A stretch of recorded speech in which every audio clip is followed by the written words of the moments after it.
r/AskReddit. Serious friends of sociopaths/psychopaths. What was your most uncomfortable moment with them? I dated someone who I now believe is a sociopath. The most uncomfortable thing while we were dating was that he would constantly whisper things in my ear in public, in earshot of other people, like, "Do you think I look hot right now? Or do you think I'm cool?" And the first few times I thought he was joking, so I laughed, and he'd get angry. He wanted a serious answer. He wanted me to tell him how much I wanted to jump his bones right there in front of all of our friends while they were watching and listening. I'd get lectured afterwards like, "You know, you really insulted me personally when you laughed at me in front of everyone." He could also cry on cue to get what he wanted, and as soon as he got what he wanted, it would instantly switch off, and he'd turn very serious and tell me what a horrible person I was. The instant emotional switches are disarming. When he broke up with me, I went from being his favorite person in the world to instantly at the very bottom of his shit list. He laughed when I cried on multiple occasions, calling me ridiculous. What's very alarming about people like him is how many people they can get on their side with their charm. None of his current friends know anything about his behavior behind closed doors. And they are all new people. All the people who caught on when we were dating are gone from his life. He has convinced his new friends that I'm a psychopath because I tried to tell others what happened, so whenever I say anything about what a creep he is, I get brigaded by the new people who are now being manipulated. Also, he is completely dead in the face and eyes until you interact with him, and then it's like he becomes animated. My uncle. We found out things in bits and pieces. My dad and he worked together. He got my dad fired by saying all sorts of lies to their boss, and then pretended to be the white knight by offering him a job in another country where he's living. Money was tight back then, and we were in a lot of debt, so dad agreed. He took him there, gave him work, but also made him a slave to his wife and kids who also lived there. Dad was expected to cook food, wash the dishes, clean up the dining table after uncle's family ate, and then eat himself. Yeesh. Dad didn't tell us until much later. According to the rules set by uncle, he wasn't to contact us often, should mind his own damn business, even if his daughter didn't turn up home all night, and keep his mouth shut about work. Dad was miserable there, and we couldn't do much because, again, that job was a welcome relief to us. Uncle, meanwhile, would come every night to our home, have breakfast and dinner that my mom generously cooked because his family was abroad, while bitching about my dad in front of us. One day I had finally reached my breaking point and I started crying because I felt horrible for dad, who was trying so hard to make things right for us. Uncle just sat opposite to me smiling. Got him smiling. Will never forget that psycho grin on his face. Days later, dad suddenly turned up unannounced at home. Turns out he'd been dumped by uncle to our city without prior notice. Dad had no guts to tell us what happened. We realized uncle was a psychopath later. He'd routinely mentally torture people and enjoy their misery while pretending to offer sympathies and help. He's in a powerful spot, so he offers his victims jobs. Once they accept, he makes them entirely dependent on him. He'd then put his victims under even more psychological stress, be it threatening to cut off ties or getting them fired if they disagreed with him. My dad was really messed up for days. He'd swing from utter despair to not speaking for days to extreme violence to absolutely broken. Got beaten up a bit for trying to calm him down. Dad could finally regain his mental sanity after we cut off all ties to that uncle. Last we heard, he wants to contact my dad because they are brothers and people realized what a piece of shit he is, so they avoid him too. Dad's like, oh hell no. I'm friends with a legit psychopath. I'm on mobile, so I'll be brief. Not all psychopaths are necessarily a danger to society in the sense of physical violence, crazy or unreasonable. G is a close friend of mine. He is of shallow moral character, devious, manipulative, ready to screw anyone out of money and capable of physical violence when pressed. He's scary. That said, he is deeply intelligent, quick with a laugh, non-judging. You could talk to this guy about anything. He just doesn't care. He's a lot of fun to talk to or party with because he is so unique. I trust him to be himself. He has never screwed me over except I seemed to lose $sign when I went into business with him. The most creepy he's been, and he knows I feel this way, is when we talk about moralistic standards for society. Essentially, he thinks the weak and stupid, but who makes that call, should be essentially weeded out, put on farms or something, shot. He gives no fucks about anyone else, save for a select few. He's not racist or sexist. He just thinks he's better than others based on smarts, looks, ability. He feels the dumb should not be allowed to thrive. Creepy, huh? I remember one conversation we had when drunk I couldn't finish because we weren't getting anywhere with it. He won't change. He doesn't empathize. That said, he is a reasonable person. He's not gonna put his doc and non-profiting thoughts into action. He's not interested. He likes money and doesn't mind ripping people off. A businessman. Cunning. He exists for profit. That said, he'd help me out of any kind of a sticky situation, mostly for the fun of it.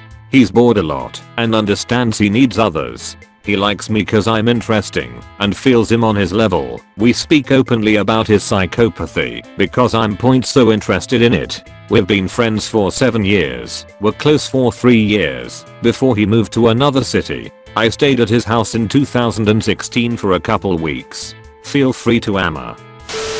This is a moment I still think about from time to time, though it's nowhere near as bad as some others in this thread. When I was a kid, this girl had hit me, kicked me, randomly lied to get me in trouble, and tried to shut me in rooms to keep me from getting help when she attacked me on numerous occasions. But none of that really scared me after a while. Yes, she was aggressive, but I was about the same size, so I could fight back. But there was this one time. We were getting along fine that day. She was being pleasant and fun. We were playing games together. It was a good day. She told me earlier that she'd been sharpening sticks to a point when she was bored, which for some reason didn't set off any alarms in my kid brain. After a while we ended up playing with some of these sticks. Can't remember what we were doing. I think we were just using them to draw and dig a little in the dirt. Time passed. Everything was fine. Two normal kids. Then she looked over at me and something was just different. I don't know what it was, but something felt very wrong and suddenly I was afraid. The second she started moving towards me, I got up and ran. She chased me with her sharpened stick, and I'm 100% confident she was going to stab me with it. Now it was still a stick. Looking back, she probably couldn't have done serious damage with it. But it was entirely possible she could have given me some nasty cuts, and no doubt she'd have done it if she caught me. While she'd never gone after me with a weapon before that day, she had hurt other people with scissors in the past. In the end her parents stopped her, and her aggression had just sort of turned off, like a switch, back to regular kid. I think that's the part that really bothered me. The way she went from being totally normal to the scariest she'd ever been, and then back, just like that. So this is going to be a little long, but I'm 99% sure my boyfriend's brother is an undiagnosed psychopath. His sense of humor and interests are dark as hell. Not haha dead baby jokes dark. He used to torture and kill small animals as a child, which a textbook early sign for a serial killer. He attempted to drown my boyfriend as a child and regularly beat him, and my sister. They've supposedly since made amends. All of them got therapy, but I just feel like everyone enables him and has never really had a proper conversation about what he's done because they don't want to make him feel bad, so he relapses. He's obsessed with this channel about guns and is weirdly obsessed with death. Something in his eyes sometimes just also looks empty. He also says a lot of racist and classist shit. I'm black, my and his family are white. There were 2 moments that completely and utterly unsettled me about him and made me promise myself should my and I have children, he would not be left around him alone. Incident 1. He describes in detail how at his job, he cleans up apartments after a tenant is evicted, that he's tossing some stuff in a dumpster and sees a kitten with its head stomped in behind it. He's describing this in great detail and doing a shit job at trying to convince me that he knows he's been talking about it for a few minutes in detail, but he's not fascinated by it or anything. I politely nod, and for 10 minutes I slip away to do something else. Then he jogs up to me and tells me to check something out on his phone. It is a picture of said dead kitten with its head smashed in. I felt physically ill for the next 30 minutes. Incident 2. This one scared the absolute shit out of me, and I felt like my life was in danger. Myso and his family and I are hanging out in the front lawn, relaxing.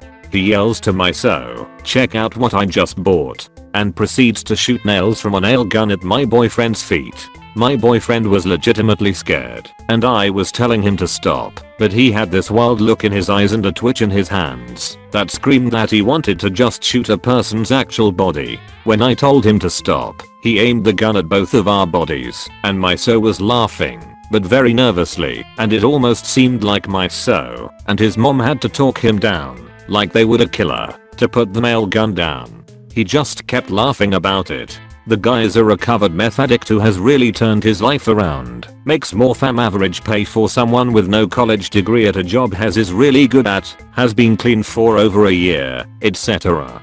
He's nice enough to me, but I'm not completely convinced he won't fly off the handle and really hurt/kill someone one day. The worst part is that Myso's sense of danger towards him is shot because he grew up with him and his family has a real issue with denial that things are as bad as they are. When I get a better job, Myso is supposed to start going to therapy and we may try couples counseling again. I want to bring this up with him. Since that incident, and several with his narcissist sister, I've told him I refuse to go to any more family functions involving certain people. We've been together 2 years. I'm probably skipping Christmas this year in favor of volunteering, because I don't like being stressed out like that on anyone's behalf.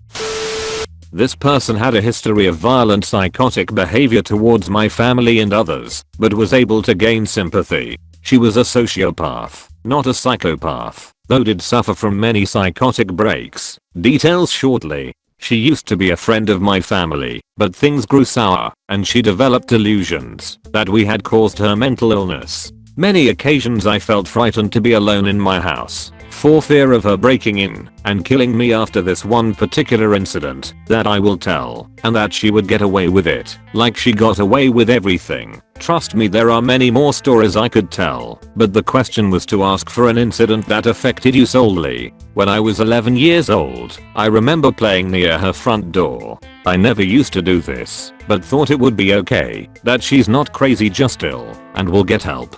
Also, this was virtually impossible to avoid, as I lived on a small street with terrace housing. One evening, she got really annoyed, more annoyed than usual, and began to scream out of her bedroom window at us. She kept telling us to move away from her door, but this time she kept saying that I was deliberately trying to annoy her, that I was out to get her, and that she will come out and fix it. So I stopped playing, and remember being a little bit frightened, because she just wouldn't let go of the situation. Backed away from her garden. I stood on the other side of the street, not sure what to do, couldn't play with my friends, and my friends were growing frightened by her sudden erratic behavior. I kept thinking, why was she so particularly upset with just me? She let other kids hang around her house all the time. She kept telling me to stop playing near her house, even as I stood around 50 yards away by that point. She opened her front door, give me the football she ordered, and I saw that she was wielding a huge kitchen knife. I refused and began to walk further away. She came out into the street, give me the ball. I walked away faster, thinking that if she chases me, I can definitely outrun her, and I'm small too. She exploded into a sprint, knife in hand. I couldn't believe how fast she was. It frightened me that, just her speed. It was uncanny. I kept my distance, and she somehow kept up. She was deeply asthmatic. She chased me up the street, and I eventually kicked the ball out of my hands and into a person's garden, and I remember being baffled and in denial. She kept running towards me. I scaled a garden fence, and I hid in that hedge, listening to her wheezing with deep breaths for almost half an hour, until she gave up. Of course, nobody believed my story, and thought it couldn't possibly have happened where I live. Who would believe an 11-year-old anyway? Kids have wild imaginations. I've worked with folks on the psychopathy spectrum as well as a few who had antisocial personality disorder, commonly referred to as sociopaths, in my field of study over the last 10 years. Most were inmates in my state penitentiary, many of whom I formed tentative friendships with during and outside my work. TBH, most of the public confuse psychopaths with sociopaths, when the difference is pretty clear. We usually say that you'll know a sociopath when you meet him, I'm using him, since about 98% of people with ASPD are male, but you've probably met a dozen psychopaths in your life without a second thought. Of the people I've met, researched, formed friendships with, interviewed etc, the only ones that stand out as awkward were sociopaths. ASPD by definition causes them to behave, well, awkwardly. They have little to no empathy or morality, so their ability to read social cues like body language, tone of voice, or understand others' emotions are either very poor or non-existent. The most awkward was probably a guy with ASPD who I interviewed for my dissertation. He had more mild symptoms and was clearly trying very hard to appear normal, which was difficult for him to do, not to mention it made the interview process harder lol. He was just so focused on trying to behave like a normal social human being that it made me feel awkward, so the whole thing was weird and uncomfortable. That's not a very exciting story though. Sociopaths are in some ways harder to interact with because they infringe on the rights of others, usually in a violent or aggressive manner, but at least they're easy to read. In some ways, that conflict being awkward is distinctly human. Sociopaths are humans just like everyone else, just with a disorder that removes inhibitions and the ability to understand social consequences. Most research points to issues in brain development, specifically the prefrontal cortex. They represent all of the hidden urges we all have deep down to steal, hurt, or step on other people to get what we want. Most of us just know better than to act on them. Psychopaths, however, really aren't awkward in my experience. My interactions with them have either been extremely pleasant or extremely unsettling. It's almost like some key human element just isn't there. I don't know if it counts because we were so young, but I dated this girl when we were 13 to 14 for a few days under a year. She would frequently come up with scary hypothetical scenarios, what if I just hurt myself, things like that. One time, she was near some candles and a matchbox while we were video chatting. She said, what if I just burned myself, and kept hinting that she was going to do it. I freaked out so much. She hung up on me and texted me she was going to do it. Spoiler alert, she didn't. It gave me a panic attack when she said she did it on her left wrist. When I told her that self-harm was dangerous and I would call her parents, she started laughing at me for believing her and showed me her exposed arms, which weren't burnt whatsoever. This really scared me, so she backtracked and said she just wanted to see if I got scared because she didn't know if I cared about her. She told me she didn't care about people at all and couldn't care less if someone got hurt or died. I asked her if she felt that way about me too, and she vehemently denied it and cried. A few months before our relationship ended, she told me that almost all the time she cried were made up. I was an emotional person, and she was trying to mimic me to get me to show emotions like crying, anxiety, etc. She proceeded to show me how she fake cried and then instantly stopped crying and smiled. That was so scary. Told me I wasn't pretty, I was trying to get attention from boys if I wore makeup, and that I'd embarrass her if I tried out for a play or musical at our school. I don't know why I didn't realize it for so long, but the last straw was when I was hospitalized during a panic attack and the therapist called me psychotic and told me I needed to go to outpatient intensive care. It was just a panic attack, and a particularly mild one. I never exhibited symptoms of psychosis. This incident shook me up so much. I got home from the hospital at around 6 p.m. and I was hysterical. My parents were being very nice and telling me they'd put me on meds for anxiety if I wanted, but I wasn't crazy and maybe we can go to your favorite restaurant tonight. I initially agreed, but then my girlfriend kept spamming my phone. I told my parents that I couldn't. Girl got mad at me for not responding.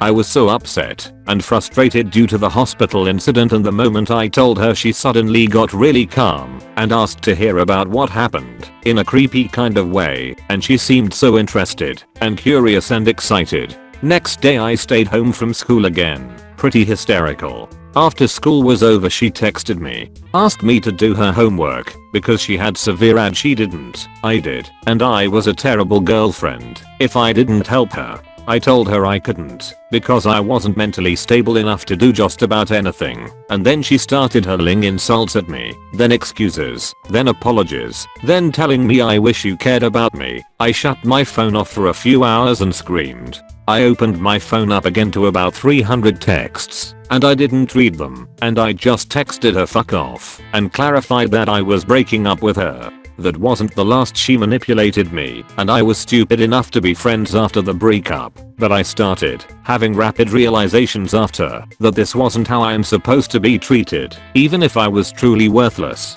I limited contact in March of 2015 and cut her off around July. I had a best friend, her name was Crystal, and she was one of my best friends. Nothing in the world was weird about her when I met her. If anything, emotional dependency, but nothing I'd consider psychotic, though we were very close, like sister status. At the time she had a boyfriend who is also the father of her 2 kids. I wasn't particularly fond of him, but by all means was not abusive towards her and truly loved the kids. He did have some of my respect. Out of nowhere makes her move with their 2-year-old son while she was 8 months pregnant with their second son to Florida from Oregon. Quite a move out of nowhere. I was not happy she gave in, especially that far along, and it being a choice they made and did in 1 week. On and off in the 6 years that she was living there, I would hear from her and she would make it seem as though things were good, but also emotionally very bad. Lol, he was cheating and such. Many times I offered to come get her and she would blow me off. One time getting all the way to Texas via Greyhound, got stuck due to lost luggage, which at the time the story didn't make much sense, but I was not going to leave her there. I'd ask questions later, I thought. Told her I was driving G to her and would pay for her hotel until I arrived. About 2 hours on the road out of Oregon, she called and said she just went back to Florida. I was so pissed, but figured she was manipulated by the baby daddy. It was a little strange, but what could I do but turn around and go home? Eventually, out of nowhere, about a year later after this incident, she popped up back in town. No call telling me she was coming, nothing, but after she had arrived and been in town a whole week, finally called me saying she had just flown in. I was shocked, excited, ecstatic, and couldn't wait to see her. Forget all my other emotions I had. I just missed her and wanted to see her. I told her that I would do anything and everything possible to help her get a place, a car, a job, whatever. Found out she had left her boys with the baby daddy. I thought that was very strange as she's very attached to these boys. I figured I would find out more talking with her and that I would help her get a lawyer to get her boys. She was staying with me and my ex-husband at the time. About 2 weeks passed and little things started happening. Things randomly going missing. My 6-year-old daughter, at the time, showing up with bruises and being terrified of her, which really confused me when I was present. Crystal was her typical sweet innocent self. I couldn't understand why my kid was acting unsure of her. The bruises weren't extreme, and I thought it was my kid playing rough as kids do. Learning later my daughter was just plain scared of her. Before putting 2 and 2 together, one time when I was at work, she had snuck into the room while my husband was napping, cuddled up to him, and literally tried to sleep with him, and put her hands down his pants. He thought it was me first, and then woke up and saw her. She didn't stop and kept pushing him. I actually didn't believe my husband at first. Like maybe it was a misunderstanding, but he was so serious and upset I could not deny him. Confronting her about it was so shocking as she literally admitted it and said she would do it again. We should be a polygamy style couple. She literally felt entitled to sleep with my ex-husband because I was able to. Where this connection came from, IDK, literally from point A to point Z psycho. So I kick her out and decide I need to get the real story and answer. So I called her baby daddy, name is Carl, to see what was going on and what happened, why he kicked her out and would let her have the kids, before telling him what I had been experiencing. And honestly, what had happened was she had been psychologically losing her mind, doing mean things to the boys, like when cooking spaghetti one night,